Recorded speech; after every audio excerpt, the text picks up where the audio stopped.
a ver todo, pero un poquito más rápido, ¿sí? Porque a mí me encanta profundizar, se habrán dado cuenta, todos los temas, hasta que todo el mundo lo entiende, no me quedo tranquila, pero me di cuenta que me quedan pocas semanas para que veamos todos los temas que tenemos que ver. Me falta control de congestión, calidad de servicio, la capa de transporte, las aplicaciones, NAT, seguridad. Es como que quedan más temas que semanas de clase, ¿sí? Así que eso nada más les quería aclarar. Bueno, vamos a seguir estudiando en la capa de Interred hoy. Vamos a ver el tema de control de congestión. Y si podemos, vamos a empezar también un poquito de calidad de servicio. Yo ya les subí las presentaciones en aula virtual, para que ya las vayan teniendo, como siempre. Y si pueden leer antes de la clase, estaría bárbaro, ¿sí? Sería ideal. Se llama clase invertida. Cuando ustedes leen un poquito antes de venir a clase, ¿estamos? Bueno, ¿alguna duda, pregunta, inquietud? Perdón, yo empecé nomás. ¿Todo en orden? ¿Todo bien? Así empezamos con el tema. ¿Sí? ¿Un sí? ¿Se escucha bien? Ah, sí, una pregunta, ¿sí? No, sé que se entiende todo. Ah, perdón, pensé que querías hablar, Mariana, por eso me quedé callada, porque yo es como que no paro de hablar, entonces, bueno. Muy bien, entonces, esos son los temas que vamos a ver en estas diapositivas. Vamos a ver en qué consiste controlar la congestión en una red, cuáles son las causas posibles que hacen que la red se congestione. Vamos a ver dos enfoques para tratar el tema del control de congestión. Se llaman un principio de control de circuito abierto, de circuito cerrado, ya vamos a ver de qué se trata. Y vamos a ver qué algoritmos o qué métodos se usan. Les hago una aclaración. Nosotros vamos a desarrollar en este tema los algoritmos de ciclo cerrado. Los de ciclo abierto los vamos a dejar para analizarlos junto con el siguiente tema, que es calidad de servicio. ¿Sí? Yo acá se los puse, pero los vamos a desarrollar, los algoritmos, en la siguiente diapositiva, sería en el siguiente PowerPoint. Vamos entonces a ver de qué se trata o en qué consiste la congestión en una red. A ver, antes que lo vean, ¿qué les parece? ¿Cuándo se puede llegar a congestionar algo? ¿Una red o un tránsito o lo que sea? ¿Cuándo se puede llegar a congestionar? ¿Cómo lo podrían definir? ¿Qué se les viene a la mente cuando se habla de congestión?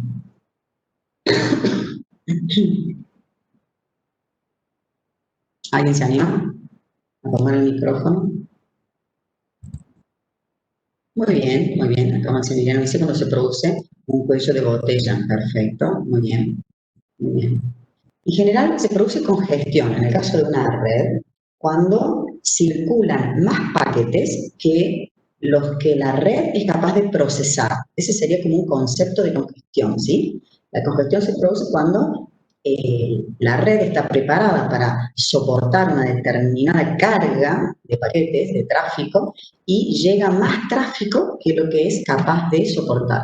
Imagínense el tránsito, cuando ustedes en el centro, en las horas pico, o en la misma ciudad ya, cuando las calles tienen una determinada capacidad para una cantidad de autos. Si ingresan muchos autos, imagínense el microcentro de la facultad, ¿qué pasa? Se producen embotellamientos, ¿sí? Empieza a congestionarse las calles de la ciudad porque ingresa mayor tráfico que lo que la red puede, lo que las calles, como quien dice, soportan. Eso es congestión. Entonces, yo acá se los puse cuando hay demasiados paquetes en una red o en parte de ella. ¿Qué significa eso? Que puede que se congestione una parte de una red. Ahí Mariano dijo, Maximiliano, perdón, un cuello de botella. Ya vamos a ver que puede que se produzca congestión en una parte de la red y en otra parte no. ¿Vamos? Entonces, ¿qué pasa cuando se produce congestión? Se aumenta el retardo, es decir, que los paquetes tardan más en llegar al destino y obviamente cae el rendimiento, cae la performance de la red. Entonces, ustedes empiezan a sentir como que todo se demora más, si están descargando una película Netflix se pone lento, o quieren descargar un archivo o subir un archivo a la red se pone lento. Entonces, ¿eso por qué? Porque la red se está congestionando. Entonces, ahí les puse como otro concepto que La congestión se da cuando hay mayor cantidad, cuando existe una mayor cantidad de paquetes relacionado a la cantidad de paquetes que es capaz de procesar una red o para la cual fue creada esa red, ¿sí?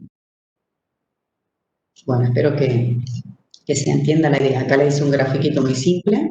Entonces, si ingresa un paquete, la red no se congestiona. Si ingresan más paquetes, la red no se congestiona. Ahora, si de golpe ingresan muchos paquetes a la red, más de lo que la red puede soportar, ahí es cuando la red se congestiona, ¿estamos? Porque hay como mucho flujo de paquetes. ¿Quién tendrá la culpa, como quien dice, o quiénes serán los originadores o los causantes de la congestión? ¿Qué les parece? En una red, ¿no?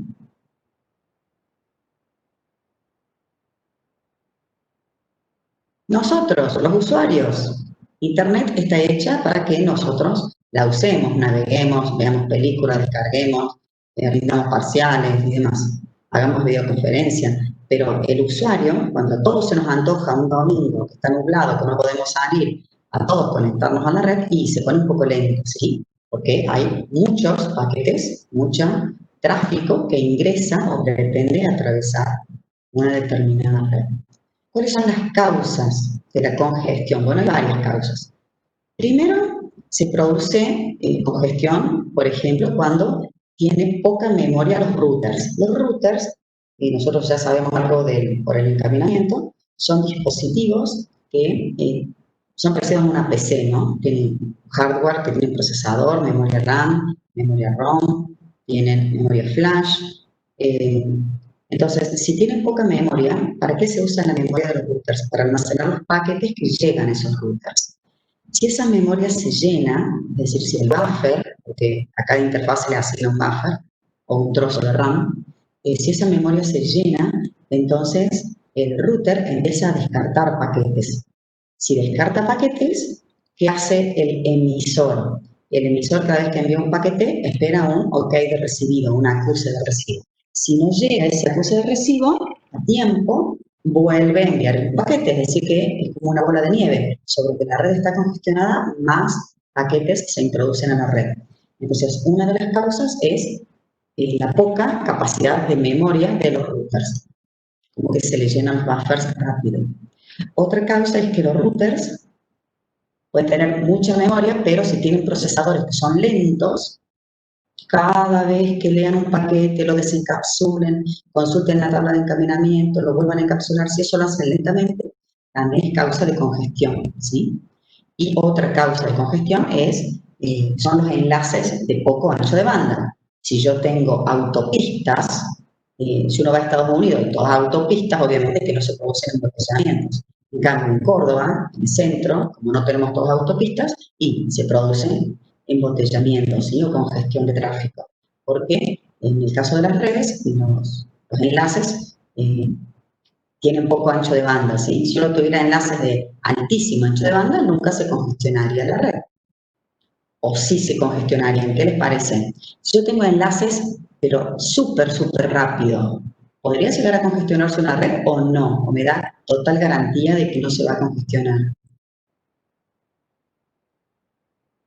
¿Se entendió la pregunta? Si yo tengo una red con enlaces de altísima velocidad, ¿puede llegar a congestionarse la red o es garantía que no se me va a congestionar la red? ¿Se está escuchando? Porque nadie participa. Bien, ya me preocupaba, yo estoy hablando solo. Claro, son independientes, muy bien. Las causas, claro, perfecto, muy bien. No solo depende del ancho de banda, sino que también depende de la velocidad de procesamiento de los routers y de la cantidad de memoria que tengo. Está perfecto, era para que relacionaran conceptos. Muy bien. Y otra causa de la congestión es la modernización incompleta. ¿Qué significa esto? Alguno de ustedes, gracias Maximiliano, me parece que dijo, lo del cuello de botella. Si nosotros actualizamos una parte de una red con altísimos anchos de banda, con routers nuevos, de gran capacidad, pero otra parte de la red no se actualiza, y lo único que estamos haciendo es trasladamos el cuello de botella. Es como cuando uno va por una autopista y de repente se acaba la autopista y sigo por ruta. Y si en la autopista venían muchos autos, cuando termina esa autopista y tenemos que ir todos por la ruta y se produce un cuello de botella, ¿sí? Entonces, debería modernizarse entera la red. En el caso de una empresa se puede modernizar completa, pero en el caso de Internet es muy difícil porque es muy grande, ¿sí? Entonces siempre va a existir congestión en Internet, por eso es que existen y vamos a estudiar mecanismos para controlar esa congestión. ¿Qué pasa si la red se empieza a congestionar y yo no hago nada? A ver, es como que ignoro la congestión. Se puede llegar a, exacto, muy bien Maximiliano, se cae la red, ¿sí? Es como que palma la red, bueno, eso de que explota todo, esperemos que no, pero es como que se cae la red. Por eso hay mecanismos para detectar que la red se está congestionando y tomar acciones correctivas o hacer algo cuando la red detecta que se está congestionando. Es como si yo me empiezo a enfermar, a sentirme mal, si yo no hago nada, y puedo llegar a morir, como que dice, si no tomo algún remedio, un antibiótico, si no me controlo. Acá es exactamente lo mismo. Bueno, fíjense acá, llegan muchos paquetes. ¿Qué pasa si este router tiene 5 interfaces? Entran, de nuevo les pongo la animación, entran paquetes simultáneamente por todas las interfaces y todos los paquetes salen o se encaminan por la misma interfaz, por esta azul. Ahí se produce congestión, ¿sí? Por más que el router sea rápido, por más que sean enlaces de gran ancho de banda, todos estos, si a todos se les antoja salir por ese enlace y se va a congestionar ese enlace en particular, ¿sí? Bien. Vamos a ver una diferencia muy importante que suelen confundirse los conceptos, que es la diferencia entre control de congestión y control de flujo. Son parecidos, pero no es lo mismo. Vamos a ver qué es cada uno de ellos. El control de congestión está relacionado al tráfico que pueda transportar una red, ¿sí? Es decir, que en el control de la congestión van a intervenir todos los dispositivos, no solo los routers y los enlaces, sino también los hosts, los servidores, absolutamente todos los componentes de una red forman parte o pueden ocasionar congestión, ¿sí? Entonces, en el control de la congestión estamos involucrados todos. Nosotros, o sea, los usuarios generando o insertando tráfico en Internet, los routers, los enlaces, los servidores, todo. En cambio, el control de flujo es un control que se llama extremo a extremo. ¿Qué significa eso? El objetivo de control de flujo es que un emisor, esto es importante, un emisor rápido no sature a un receptor lento. ¿Qué pasa si yo a ustedes les doy 2 prácticos por semana para que hagan? Les doy 2 prácticos. Ustedes me van a decir, basta, profe, no podemos resolverlo tan rápido. Entonces, en ese caso se implementa control de flujo. Ustedes me mandan a decir a mí que no les dé tanto tráfico o tantos trabajos prácticos porque ustedes no son capaces de procesarlos, ¿sí? Entonces, el control de flujo es extremo a extremo. Y fíjense que acá les puse que el control de flujo es independiente del estado de la red. La red puede estar congestionada o puede no estar congestionada y, sin embargo, podemos implementar control de flujo. Ahí con un gráfico, con un gráfico lo van a entender. Acá tenemos internet, hay un servidor web y acá hay una PC. Si, por ejemplo, el servidor web está enviando tráfico, datos muy rápido a una de las máquinas, a la PCB, por ejemplo, ¿sí? Le está enviando mucho tráfico a la PCB, ¿qué pasa? La PCB tiene un determinado hardware, tiene buffers, tiene un determinado micro para procesar todos los bits que van llegando. Si el servidor le manda muy rápido, lo va a saturar. Es decir, el buffer de la PC se le va a llenar y cuando un buffer se llena, los bits que siguen llegando se pierden. Entonces, para que no se descarten datos, PCB le manda a decir al servidor que le mande datos de una manera más lenta, ¿sí? Es decir, que implementa lo que se llama control de flujo. Es extremo a extremo. En este caso sería entre la PC y el servidor. Eso es un control de flujo. Es totalmente independiente de si la red está congestionada o no está congestionada. Perdón. Bien, vamos al control de congestión. En el control de congestión dijimos que intervenían todos los dispositivos, servidor, routers, enlaces, switch, PC, todos, ¿sí? Intervienen. Entonces, lo que se controla en la congestión es la cantidad de paquetes que ingresan a la red. ¿Por qué? Porque si ingresan más paquetes de lo que la red es capaz de procesar, ahí se produce la congestión. A ver qué pregunta, Gerardo. ¿Qué diferencia tendría con el cuello de botella, profe?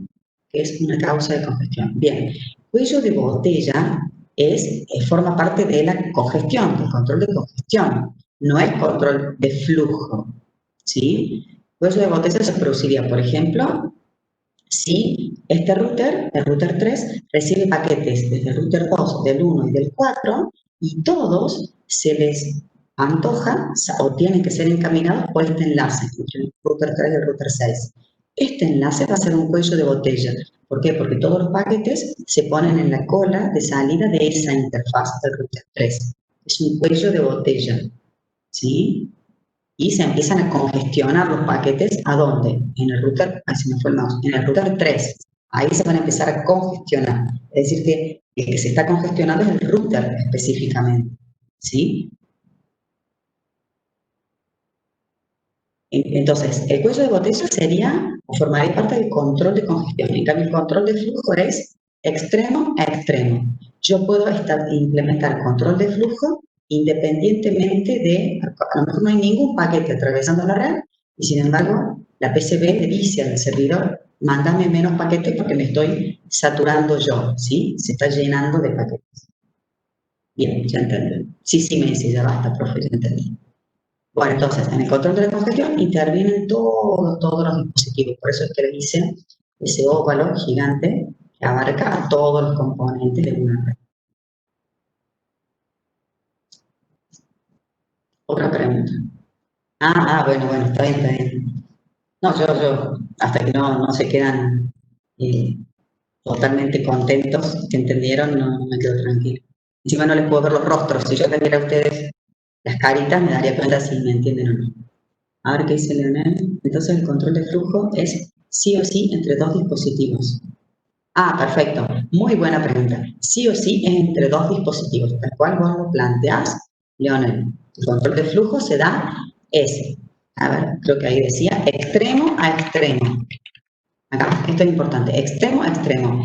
Fíjate, Leonel, entre un emisor y receptor determinado. Acá me hubiera faltado poner entre un emisor y un receptor determinado, ¿está?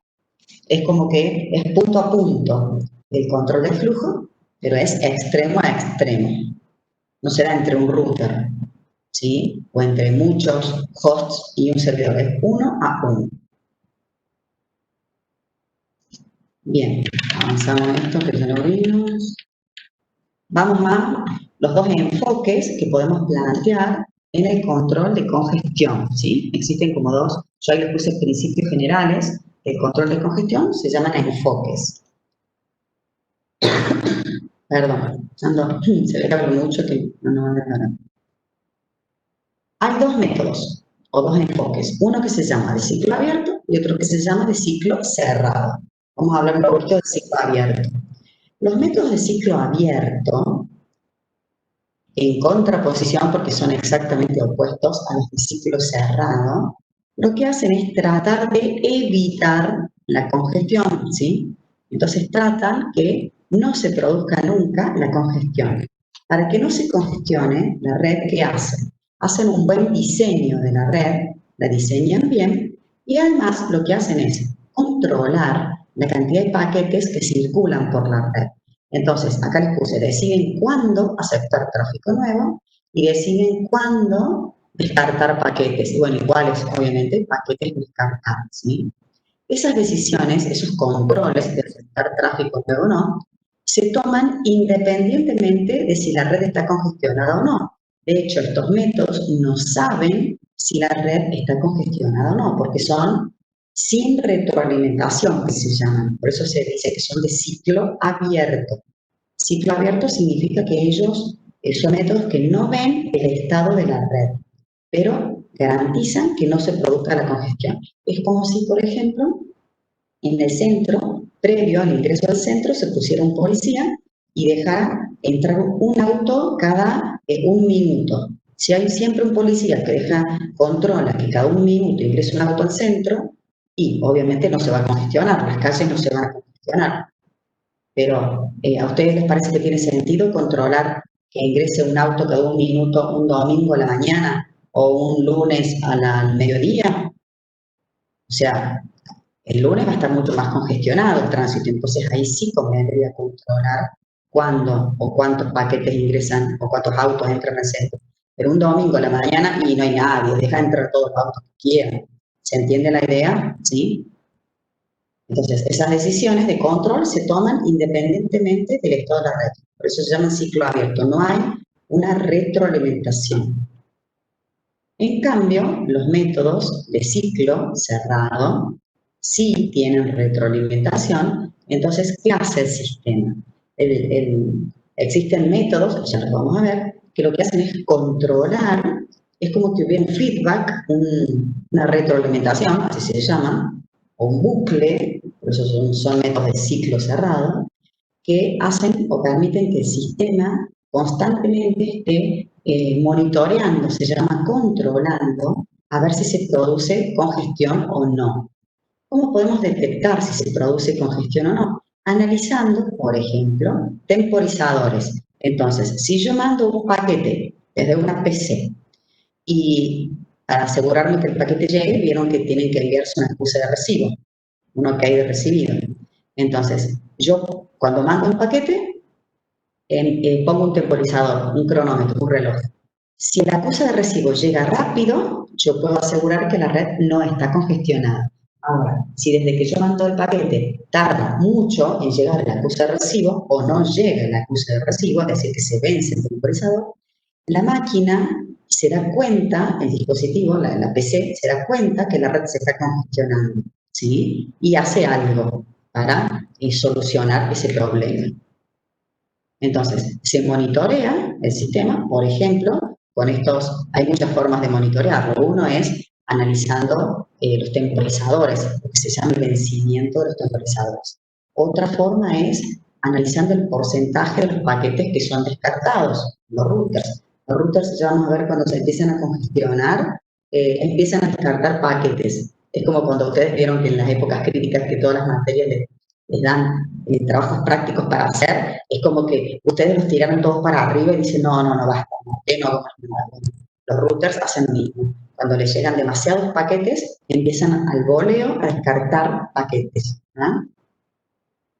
Entonces, en función de la cantidad de paquetes descartados, el router, en este caso, se va a dar cuenta que se está congestionando. También, bueno, por el retardo de los paquetes, podemos medir cuánto tiempo tarda un paquete en ir y volver. ¿Ah? ¿Se acuerdan que con el ping se podía saber el tiempo de ida y de vuelta de un paquete? Entonces, ¿para qué se monitorea el sistema? Para detectar la congestión. Entonces, ¿se puede producir congestión en los métodos de ciclo cerrado? Sí, se puede producir congestión, pero el sistema lo que hace es tratar de detectarla lo más rápido posible. Entonces, mediante este monitoreo, detecta la congestión. Una vez que la detecta, informa. A ver, ¿a quién les parece que habría que avisar que se produjo una congestión o que la red se está congestionando? Si la máquina A le está enviando datos a la máquina B y en el medio hay un router que detecta que hay congestión. Ese router, ¿a quién les parece que tendría que informar acerca de la congestión? ¿A la máquina A, a la máquina B? Bien, muy bien. La que se tiene que enterar que hay congestión es la máquina A. Muy bien, Maximiliano. ¿Por qué? Porque es la máquina A la que está introduciendo muchos paquetes a la red. ¿Estamos? Entonces, se informa sobre la congestión, en este caso a nuestra máquina A, ¿y qué hace la máquina A? Esto de se toman medidas correctivas es, si estaba transmitiendo, no sé, 100 paquetes por segundo, ahora va a transmitir 50 paquetes por segundo, es decir, que baja la tasa de transmisión de paquetes a la red. Esa sería una medida correctiva. ¿Estamos? Entonces, para resumir, los métodos de ciclo abierto tratan de evitar que se produzca la congestión. ¿Cómo? Controlando el tráfico que entra a la red, controlando que entre como poco tráfico a la red. Los métodos estos los vamos a ver cuando estudiemos calidad de servicio, ¿sí? Vamos a empezar a desarrollar ahora estos métodos de ciclo cerrado, que son los que están constantemente chequeando o controlando el estado de la red para ver si se produce o no congestión. Si se produce congestión, informan a quien tengan que informar y se soluciona, o sea, se trata de solucionar la congestión. A eso me refiero con tomar medidas correctivas. Bueno, espero que se haya entendido los dos métodos. Hay algo que se llama control de admisión. Esto se da en las redes de circuitos virtuales. ¿Se acuerdan? Estaban las redes de conmutación de paquetes y estaban las redes de circuitos virtuales. A esta altura de la vida, espero que ya tengan bien claro la distinción entre uno y otro, ¿sí? Entonces, el control de admisión lo vamos a implementar en las redes de circuitos virtuales. ¿A qué se refiere esto? Que las redes de circuitos virtuales, si ustedes se acuerdan, eran orientadas a conexión. Entonces, antes de poder transmitir datos a la red, hay que establecer un circuito extremo a extremo entre el origen y el destino. Se tiene que abrir un camino y los paquetes van a viajar todos por el mismo camino físico. Entonces, si la red ya está congestionada, lo que se hace es no aceptar nuevos circuitos virtuales, ¿sí? Ese sería el control de admisión. Entonces, si la red, si ya hay congestión, porque ya se detectó que la red está congestionada, estamos viendo los métodos de ciclo cerrado, no se aceptan nuevos circuitos virtuales. Esa es una opción, una política. No aceptar circuitos virtuales si la red está congestionada. La otra opción es aceptar nuevos circuitos virtuales, pero si a usted le dice, no, está todo congestionado el centro, no se puede llegar a la facultad, listo, no voy a la facultad. Esa sería una opción, la primera, no se aceptan nuevos circuitos virtuales. La otra opción es, bueno, si está congestionado el centro, puedo llegar a la facultad por otro lado, por otro camino alternativo. Entonces, la idea es aceptar nuevos circuitos virtuales, pero enrutándolos o encaminándolos por una zona de la red que no esté congestionada, ¿sí? O rutas que estén menos congestionadas. Y lo que se puede hacer también es hacer un acuerdo entre el host y la red en el momento en que se establece el circuito virtual y se le dice a la red, mira, yo voy a necesitar mandar tanto tráfico, necesito que tenga poco retardo, se le establecen los requerimientos que se llaman de calidad de servicio. Si la red acepta ese acuerdo, se establece el circuito virtual. Si la red está muy congestionada y no puede satisfacer esos requerimientos, directamente no se abre el circuito, no se establece ese circuito. Y la ventaja de las redes de circuitos virtuales es que como todos los paquetes viajan, a ver si yo con esto me doy cuenta si saben el concepto. En las redes de circuitos virtuales, ¿los paquetes pueden llegar desordenados o siempre van a llegar ordenados? En las redes de circuitos virtuales, ¿qué les parece? En las redes, va de nuevo la pregunta por si estaban desatentos. En las redes de circuitos virtuales, ¿los paquetes pueden llegar desordenados o siempre llegan ordenados? ¿Qué les parece?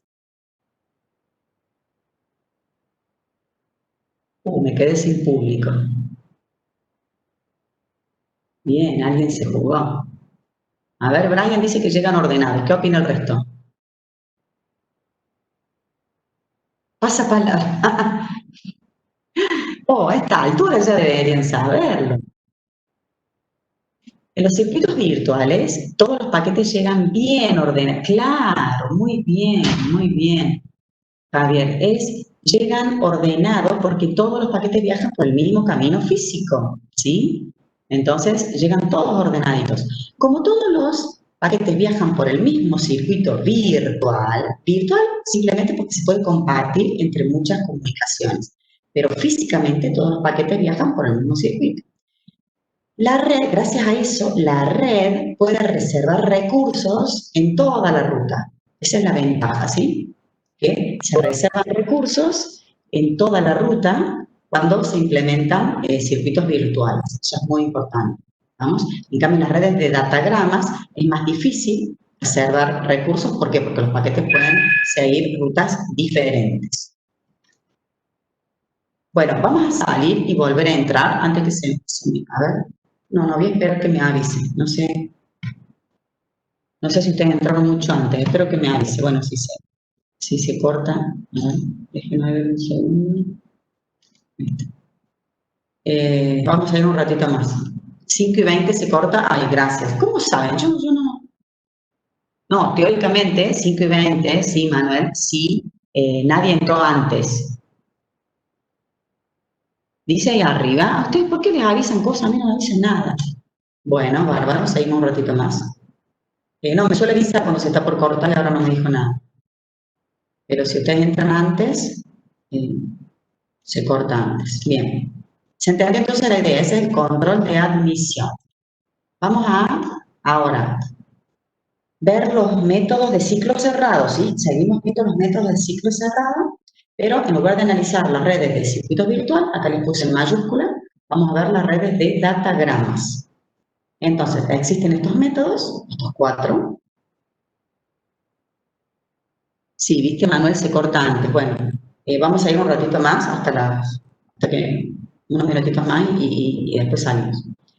El miedo que se me corte porque a veces a mí me desaparece el enlace y no me puedo volver a conectar, tengo que buscar el enlace cuando se lo mandé a ustedes y demás. Por eso quiero cortar un minuto antes que se corte.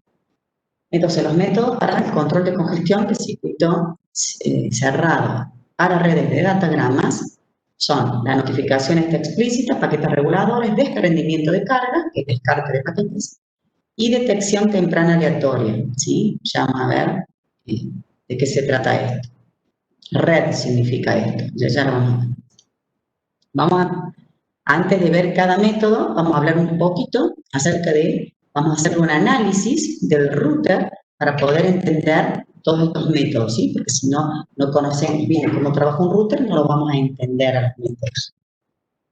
Acá les grafiqué un router que tiene 2 líneas, 2 interfaces. No me doy cuenta de ponerle un nombre acá. Bueno, vamos a suponer a la izquierda sería el 0, a la derecha sería el 1, ¿sí? 2 interfaces, one. ¿Y qué hace un router? Tiene por cada interfaz 2 colas de paquete.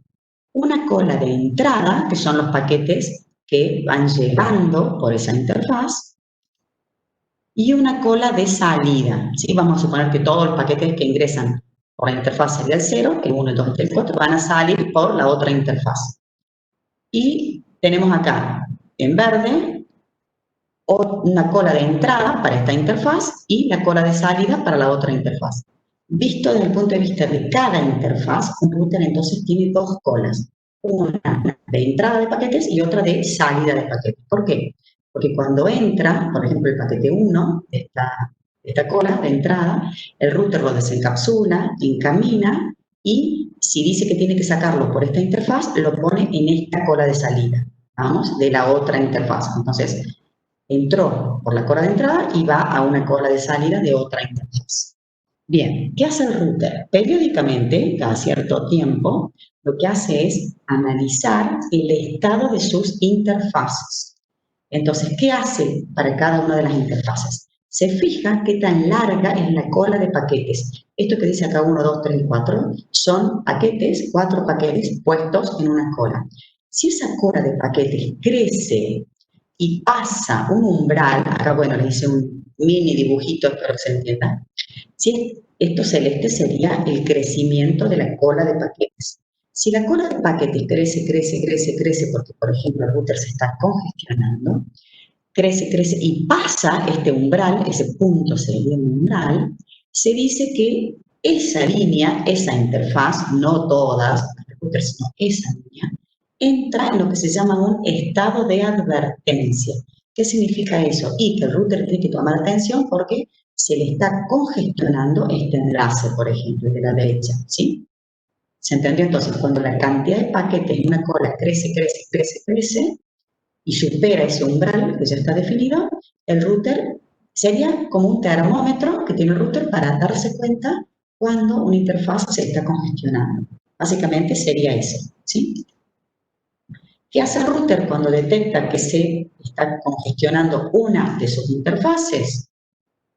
Se pone y analiza los paquetes de ese enlace, ¿sí? ¿Para qué? Y para tomar alguna acción, para tomar alguna acción correctiva que se llama. Puede descartar paquetes, puede avisarle al origen que se están congestionando, que mande menos paquetes a la red. Y ahí vamos a entrar a ver los métodos que planteamos recién en la diapositiva anterior. O sea, hecho ese análisis de router, vamos a empezar a ver estos 4 métodos. Bien, antes de empezar a ver cada uno de los métodos, ya me avisó que se está por cortar la videoconferencia, así que vamos a salir todos y vamos a volver a entrar. ¿Estamos de acuerdo? ¿Todos escucharon? Salimos y volvemos a entrar. ¿Sí?